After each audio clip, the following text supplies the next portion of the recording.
സാംസ്കാരിക സമ്മേളനം നടത്തി. നൂറനാട് പരബ്രഹ്മ ക്ഷേത്രത്തിലെ ഉത്സവത്തോടനുബന്ധിച്ചാണ് സാംസ്കാരിക സമ്മേളനം നടത്തിയത്. നൂറനാട് പടനിലം പരബ്രഹ്മ ക്ഷേത്രത്തിലെ ഉത്സവത്തോടനുബന്ധിച്ചാണ് സാംസ്കാരിക സമ്മേളനം നടത്തിയത്. ചികിത്സാ സഹായ വിതരണവും നടത്തി.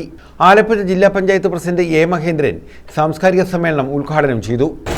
ചരിത്രപരമായി വളരെ പ്രാധാന്യമുള്ള ഒരു ക്ഷേത്രമാണ് നൂറനാട് പരബ്രഹ്മ ക്ഷേത്രം.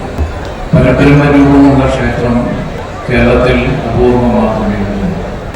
ഓച്ചിറയിൽ പരബ്രഹ്മമൂർത്തി അതിപുരാതനമായിട്ടുള്ള ക്ഷേത്രമാണ് നൂറനാട് പടനിലത്തെ പരബ്രഹ്മ ക്ഷേത്രം എന്നുള്ളത് വളരെ പ്രാധാന്യമർഹിക്കുന്നതാണ്. ഒരുപാട് ചരിത്ര പശ്ചാത്തലം ഈ ക്ഷേത്രത്തിനുണ്ട്. എല്ലാ ക്ഷേത്രങ്ങൾക്കും അതിൻ്റെതായിട്ടുള്ള ചരിത്ര പശ്ചാത്തലമുണ്ട്. നൂറനാടിനെ സംബന്ധിച്ചിടത്തോളം പടനിലം എന്ന വാക്ക് തന്നെ പടനയിച്ചെത്തിയിട്ടുള്ള പടനായികളുടെ സംഗീതമെന്ന്. ഒരു കാലഘട്ടങ്ങളിൽ രാജവംശ കാലഘട്ടങ്ങളിൽ നിരവധി പടകൾ നയിച്ച് അതിൻ്റെതായിട്ടുള്ള ഒരു സംഗീതമായി പടനിലം മാറിയിട്ടുണ്ട്. പ്രധാനമായ ചരിത്ര രേഖയിൽ തന്നെ കായംകുളം രാജാവിൻ്റെ പട നയിച്ച സംഗീതം കണ്ടിയൂറായിരുന്നു എന്നുള്ളതാണ്. കണ്ടിയൂർ ക്ഷേത്രത്തിന് അതിൻ്റെതായിട്ടുള്ള പ്രാധാന്യം ഉണ്ടായിരുന്നു.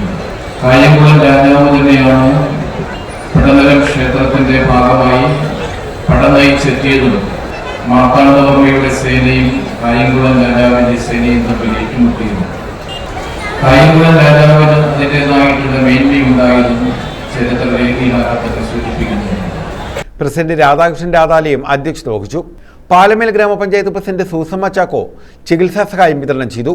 കരകൾക്കുള്ള ഗ്രാൻഡും വിതരണം ചെയ്തു. കൺവീനർ എസ് വിഷ്ണു സ്വാഗതവും ഖജാൻജി എസ് ശ്രീജിത്ത് നന്ദിയും പറഞ്ഞു. നൂറനാട് എന്ന നമ്മുടെ ചെറിയ ഗ്രാമത്തില് നന്ദികേശ പൈതൃകം ഉൾക്കൊള്ളുന്ന ഈ ഗ്രാമത്തിൽ മഹാശിവരാത്രിയിൽ കെട്ടുത്സവ മേളയിൽ നടക്കുന്ന ഈ ആഘോഷ പരിപാടിയിൽ പങ്കെടുക്കുന്ന ഏവർക്കും ഹൃദയം നിറഞ്ഞ ആശംസ. News bureau, Charummood.